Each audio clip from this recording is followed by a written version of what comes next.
Assalamualaikum. Halo, selamat pagi.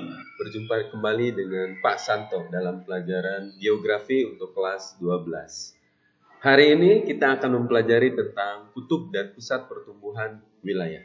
Sebelum mulai, silakan anak-anakku sekalian untuk melihat gambar berikut. Apa yang terfikir kalau melihat gambar ini? Nah, pasti yang terfikir adalah Monumen Nasional Monas yang ada di Jakarta. Jakarta ini sebagai ibu kota negara Republik Indonesia menjadi pusat pertumbuhan di Indonesia. Kemudian gambar berikutnya adalah kota Surabaya. Surabaya juga menjadi pusat pertumbuhan yang ada di wilayah Jawa Timur. Nah, kemudian ini ada Monumen Bandung Lautan Api, ada Flyover Pasupati dan Monumen Perjuangan. Ya, tentu ini adalah ikon dari kota kita tercinta, yaitu kota Bandung, yang menjadi pusat pertumbuhan wilayah di Jawa Barat. Oke, kita masuk ke materi. Pusat pertumbuhan atau growth pole adalah suatu wilayah atau kawasan yang pertumbuhan pembangunannya sangat pesat. Terdapat aktivitas ekonomi komersial, produktivitas tinggi, sehingga dapat mempengaruhi pertumbuhan dan perkembangan wilayah di sekitarnya. Itu menurut definisi umum. Nah, pusat pertumbuhan wilayah ini dipengaruhi oleh berbagai faktor. Contohnya adalah yang pertama berdasarkan potensi wilayah.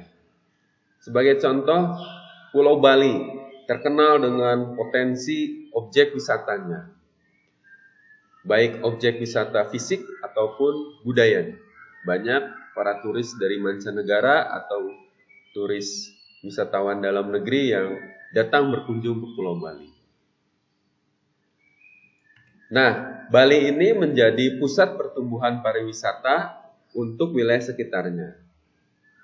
Sebagai contoh, Bali menjadi pusat pertumbuhan pariwisata bagi wilayah Nusa Tenggara Barat tetangganya. Di Pulau Lombok banyak objek wisata yang tidak kalah menarik dengan Pulau Bali. Juga di Nusa Tenggara Timur terdapat Pulau Komodo. Di sana ada komodo yang menjadi hewan reptil terbesar di dunia dan menjadi hewan tertua karena sudah ada sejak zaman purba. Dan hanya ada di Pulau Komodo di Indonesia. Nah, yang kedua dipengaruhi oleh teori tempat sentral. Teori tempat sentral ini kalau kita lihat gambarnya adalah yang merah ini adalah kota besar. Sedangkan yang lingkaran lebih kecil berwarna biru muda ini adalah desa yang ada di sekitarnya. Nah, kota besar ini nanti akan mempengaruhi, memberi pelayanan kepada desa yang ada di sekitarnya dengan wilayah heksagonal atau segi enam. Kenapa digambarkan segi enam? Karena ini menggambarkan pelayanan yang efektif dan efisien. Contoh lagi, selain kota besar ada kota kecil atau istilahnya town berwarna krem ini dikelilingi juga oleh desa-desa yang di sekitarnya yang menjadi wilayah pelayanannya. Kemudian nanti akan berkembang menjadi market town atau wilayah pemasaran. Wilayah pemasaran yang ada di sekitar kota kecil ataupun kota besar. Dan garis ini menjadi batas wilayah pemasarannya.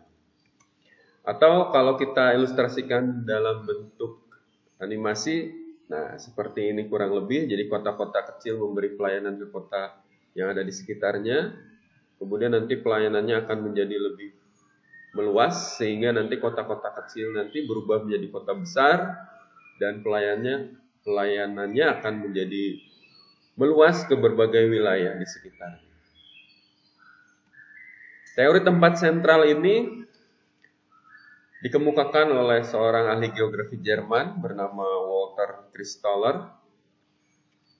Beliau berpendapat semakin besar pusat pelayanan atau perdagangan, maka semakin luas penduduk yang dapat terlayani.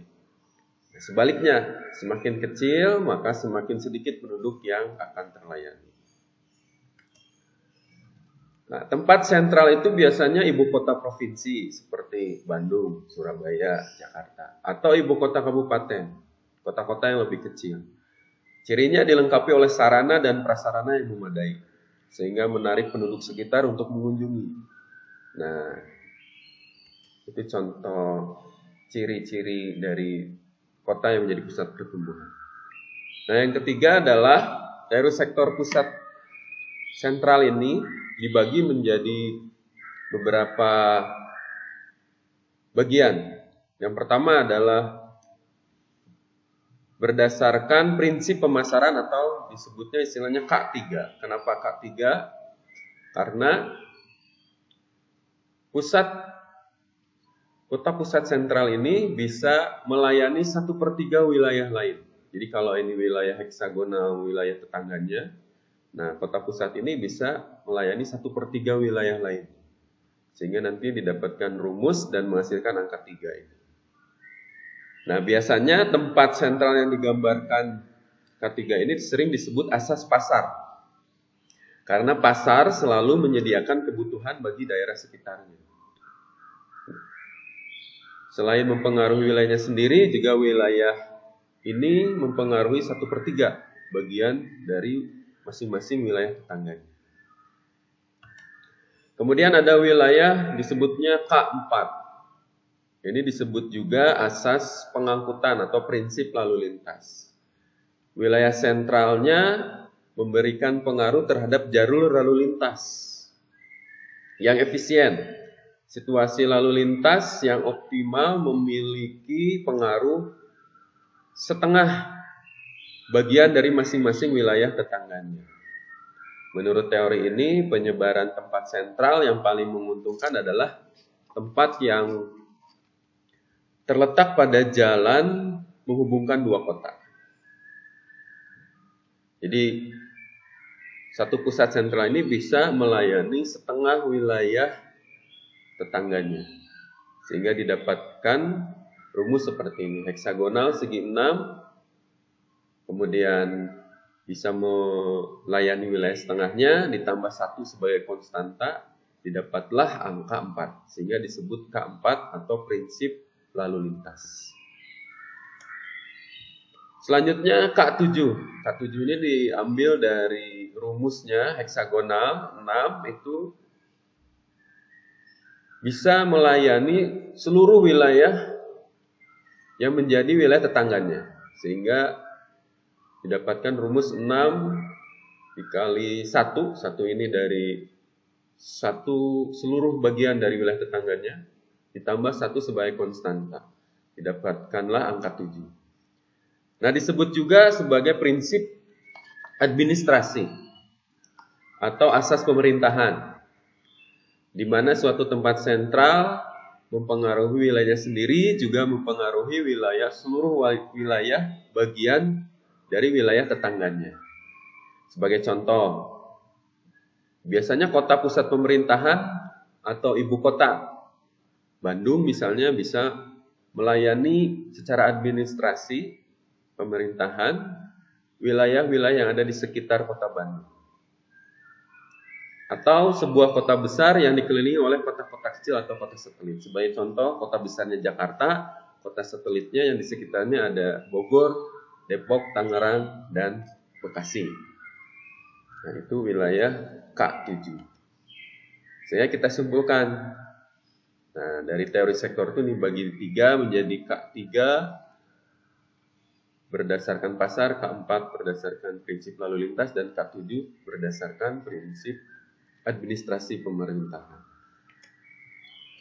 Nah, teori kutub pertumbuhan ini merupakan hasil dari proses dan tidak terjadi secara serentak. Ini merupakan hasil pembelajaran dari evolusi kota-kota yang ada di dunia, terutama di daerah wilayah Eropa Barat, sebagai tempat tinggal dari Walter Christaller, yaitu di Jerman. Nah, muncul di tempat-tempat tertentu dengan kecepatan dan intensitas yang berbeda-beda sesuai dengan evolusi kota tersebut. Nah, berikut adalah peta pusat pertumbuhan wilayah Indonesia yang sudah kita kerjakan di minggu yang lalu. Dari peta ini kita bisa lihat Indonesia secara keseluruhan dibagi menjadi 4 wilayah pembangunan utama. Ada wilayah pembangunan utama A, meliputi Aceh, Sumatera Utara. Pusatnya berada di Medan. Kemudian wilayah pembangunan utama B yang berpusat di Jakarta. Wilayah pembangunan utama C meliputi Jawa Timur, Bali, Kalimantan Timur, Kalimantan Tengah, dan Kalimantan Selatan. Ini pusatnya ada di Surabaya. Dan wilayah pembangunan utama D meliputi NTT, Maluku Utara, Maluku, Gorontalo, dan Papua. Berpusat di Makassar, Sulawesi Selatan. Nah, garis yang berasir ini menandakan batas dari wilayah pembangunan utama yang menjadi 4 bagian utama, A, B, C, D. Sedangkan garis kecil yang putus-putus ini adalah wilayah pembangunan. Contohnya misalkan wilayah pembangunan C, ini batasnya meliputi wilayah pembangunan 5, ini meliputi Jawa Timur dan Bali, dan pembangunan 7, Kalimantan Timur, Kalimantan Tengah, dan Kalimantan Selatan. Pusatnya berada di Surabaya, yang menjadi pusat pertumbuhan wilayah pembangunan utama C. Nah, itulah peta pusat pertumbuhan wilayah di Indonesia. Demikian penjelasan singkat tentang pusat pertumbuhan wilayah atau growth pole. Mudah-mudahan bisa dipahami dan mudah-mudahan anak-anakku sekalian juga bisa membuka sumber-sumber yang lain untuk menambah pengetahuan. Demikian pertemuan hari ini. Tetap jaga kesehatan, jaga jarak, pakai masker, dan semoga pandemi ini cepat berlalu sehingga kita bisa melaksanakan aktivitas seperti normal dan sedia kala. Terima kasih atas perhatiannya. Assalamualaikum warahmatullahi wabarakatuh.